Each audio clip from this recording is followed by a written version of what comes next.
Here I faced my divider and I was leaning back in my chair and I said, okay.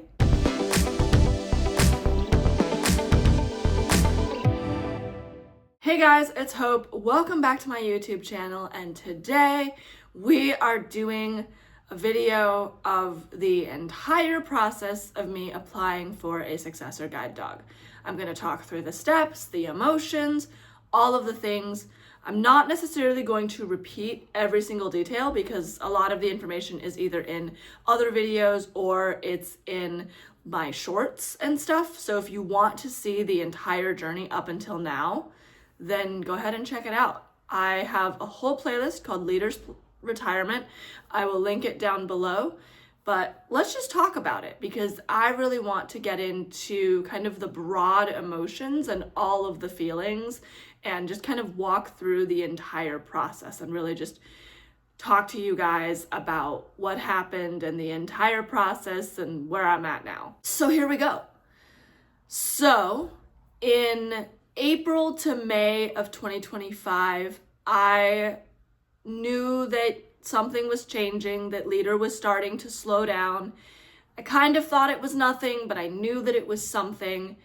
And even in June and July, I kind of knew that something was up. And when my trainer said that she was coming in for our annual follow-up, I knew that I had to tell her.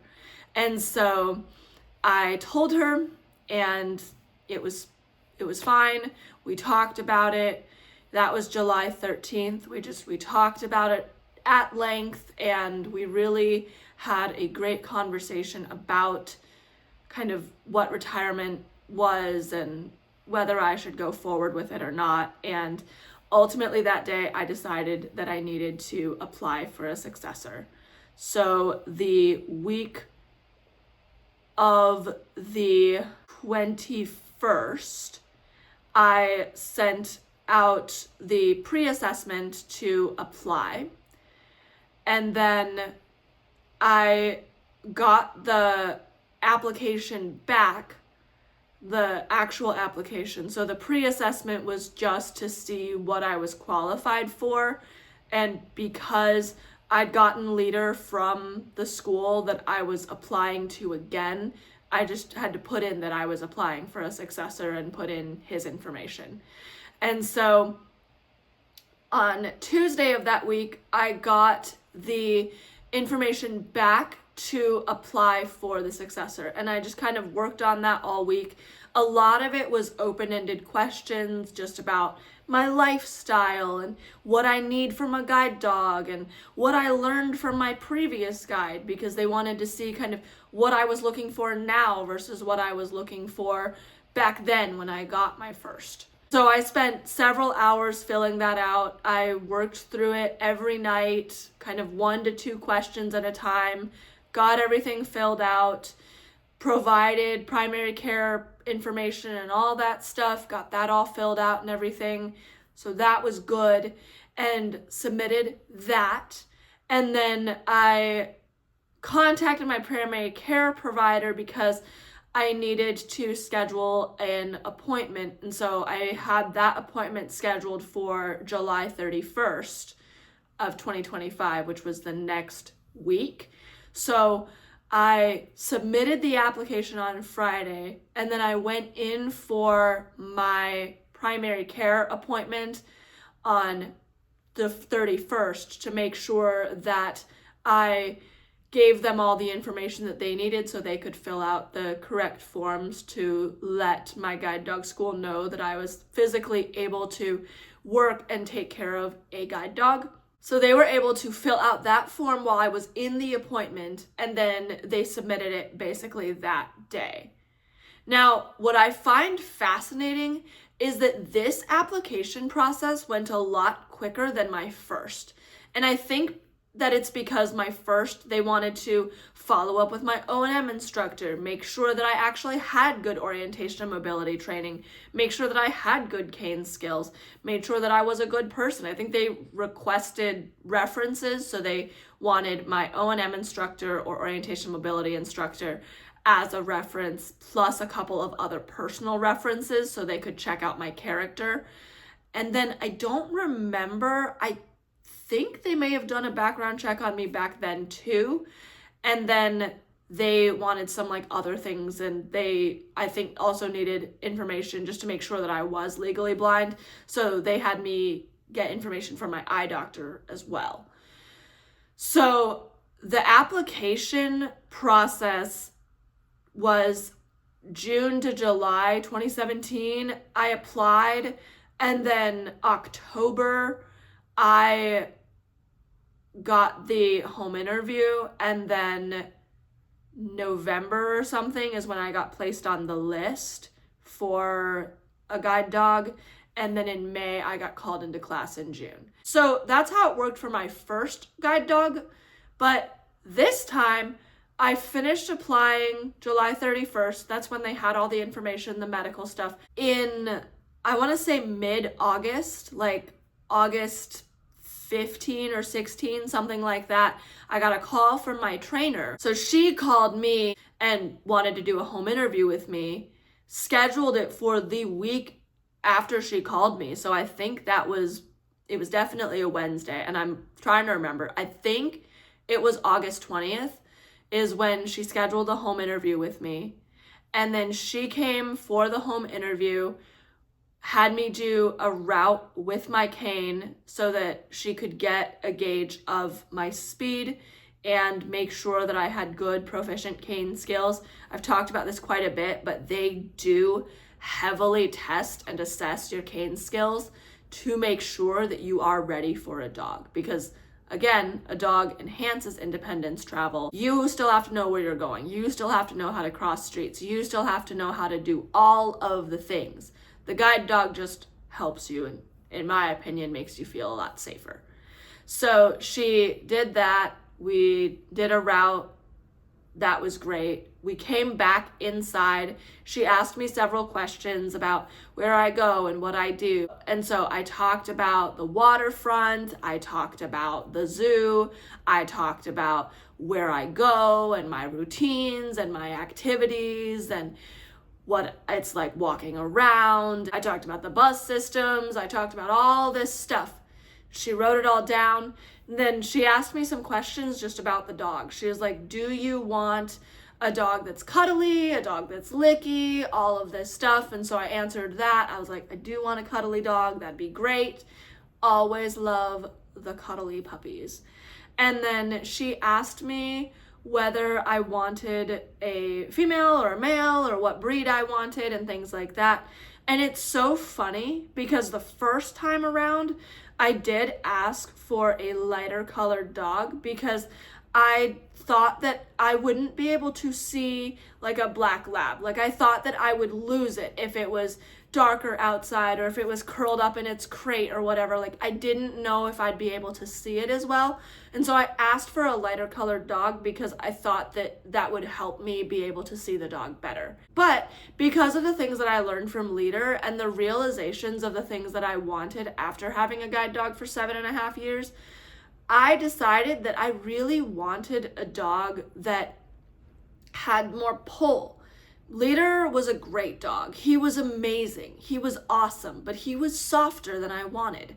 And he wasn't as assertive as I sometimes needed him to be. And especially with usable vision, you do need a more confident dog, I think.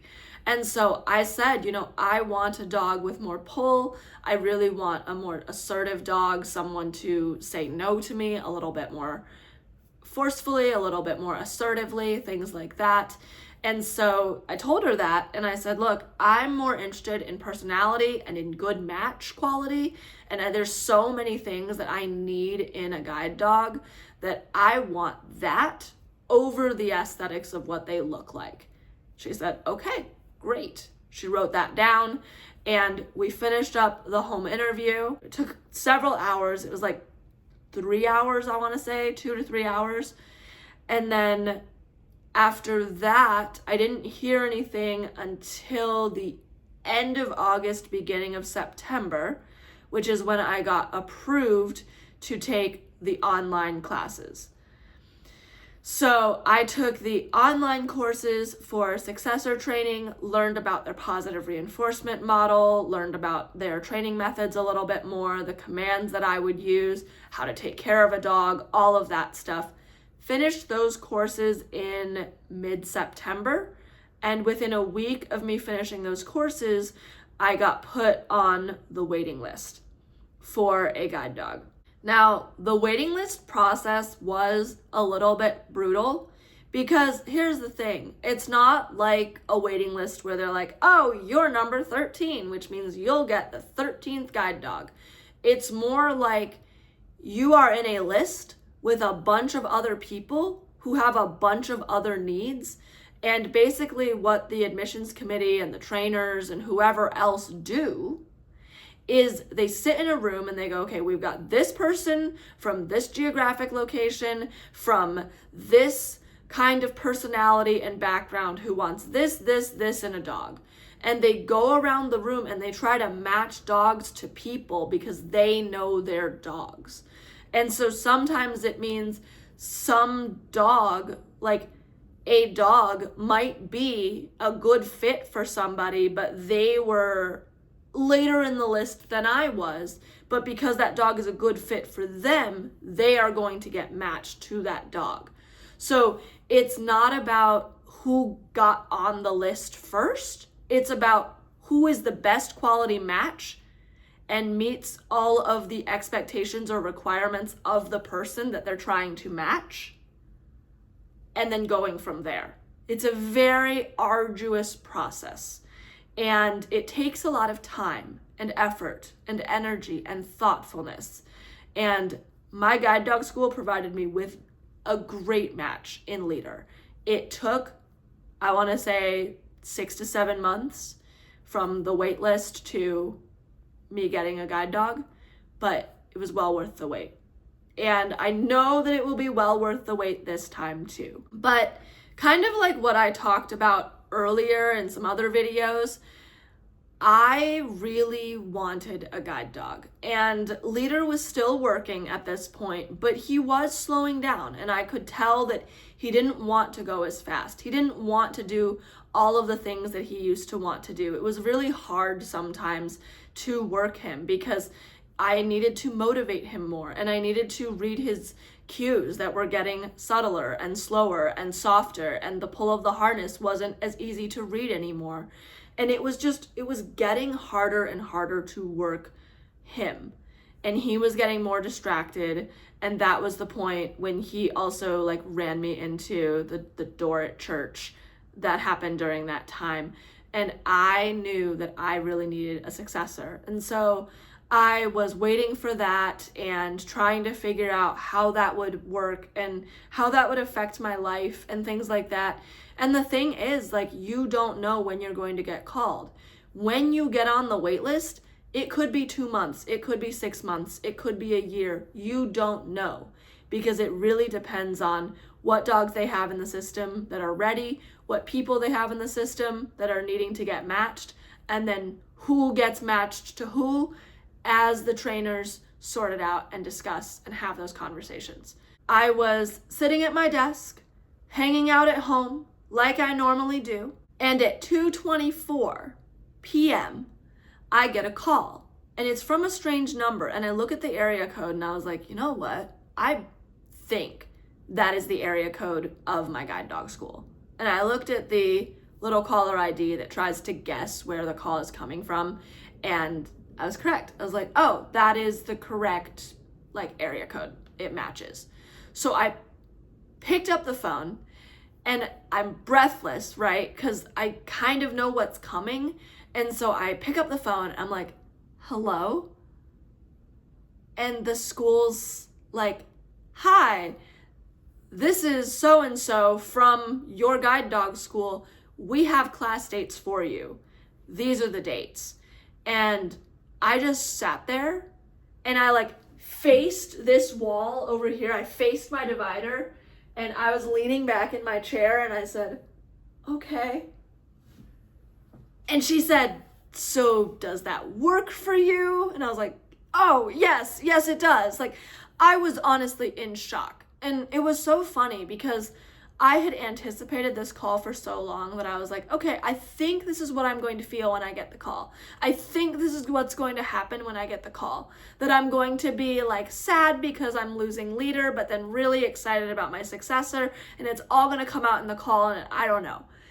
And instead what came out was just, okay. And she said, okay, so does that work for you? And I'm like, yes, it does.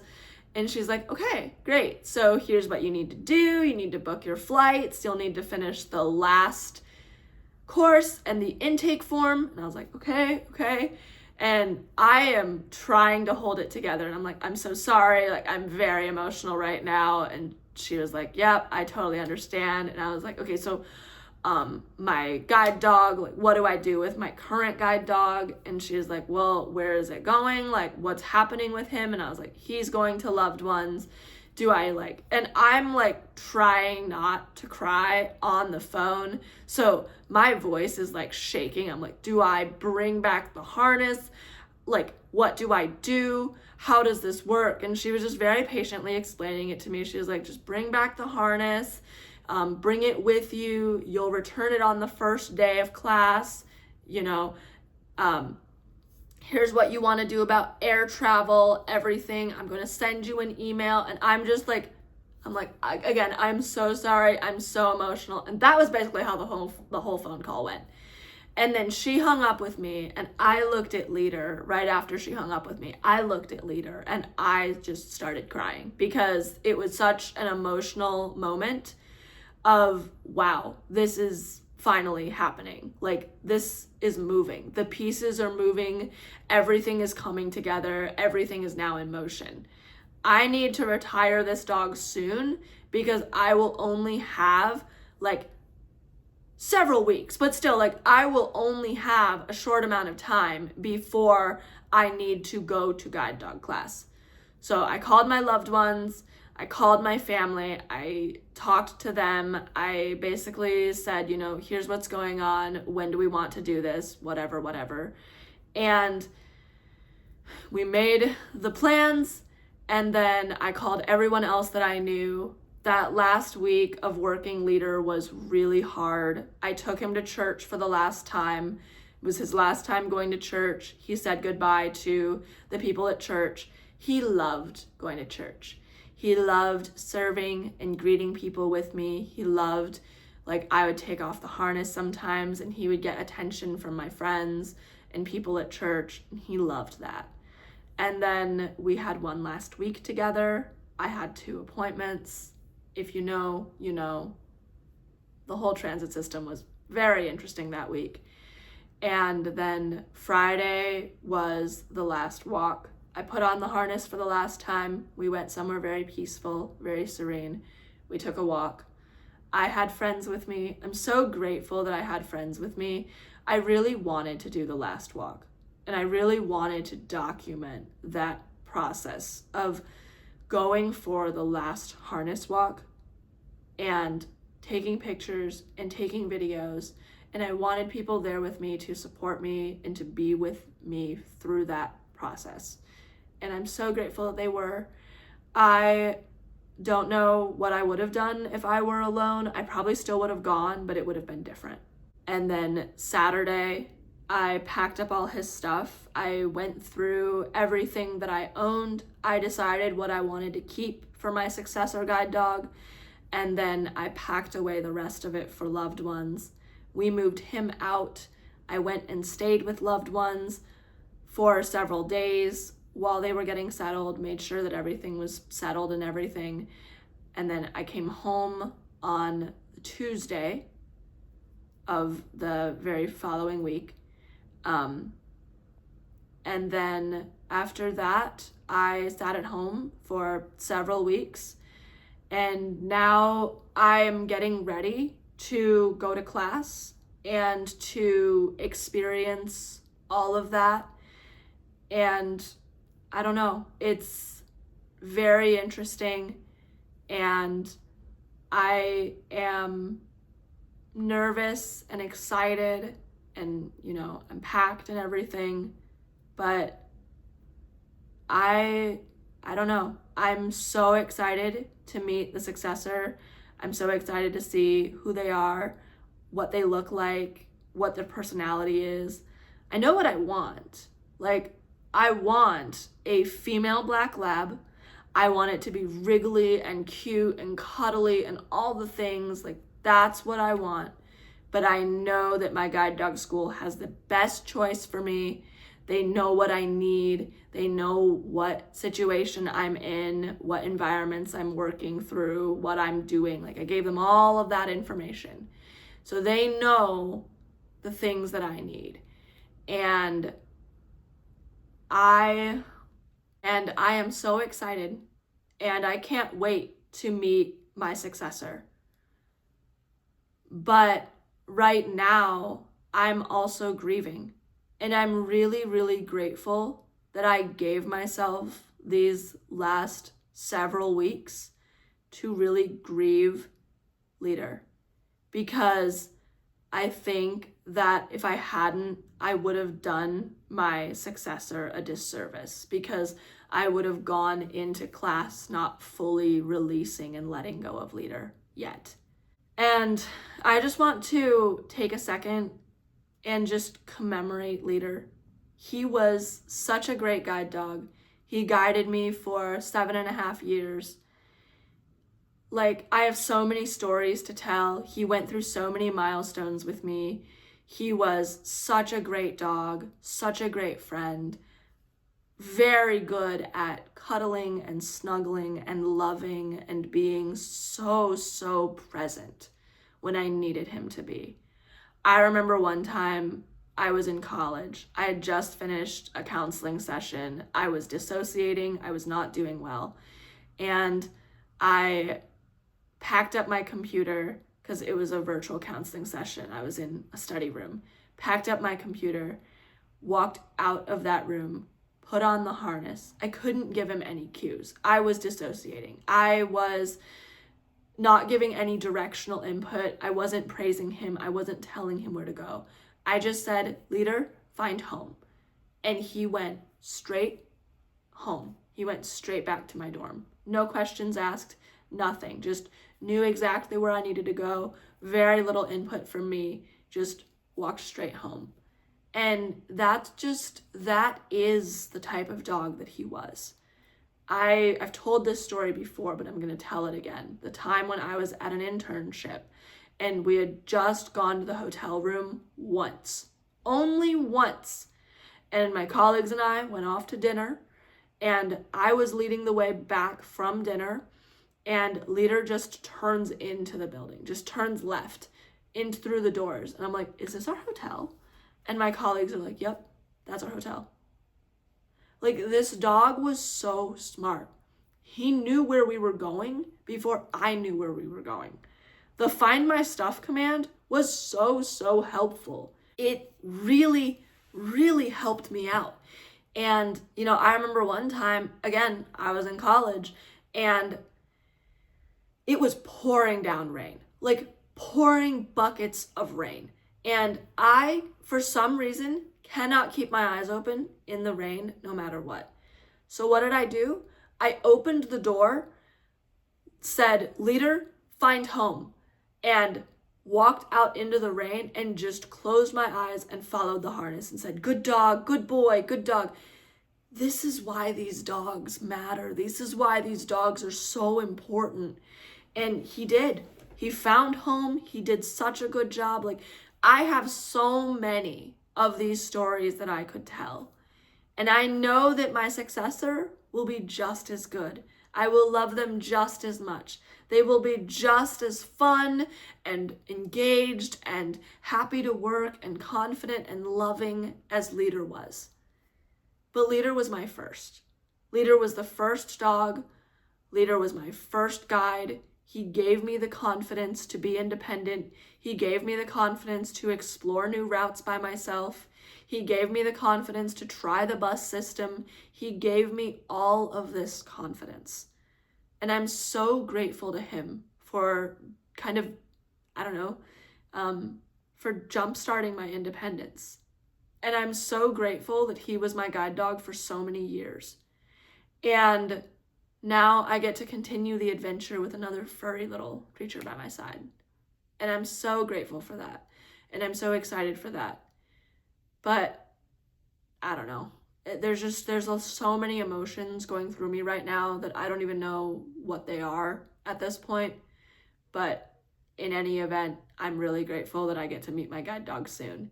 And so, again, keep following along the journey with me. You're going to see things happen in real time, just as I do. Okay. Well, I hope this video was fun. I hope that it was good and that you learned something and that this maybe helps you in your own journey somehow. Again, everything is linked down below, so if you want more details on anything, they're all in that playlist. I do go into a lot of detail about everything that I just described. I just wanted to take this video and do a whole broad overview. So let me know if you have questions in the comment section below, and subscribe if you want to know anything about Successor Puppy. Share, comment, do all the fun things. I'll see you guys in the next video. Have a good day, guys. Bye.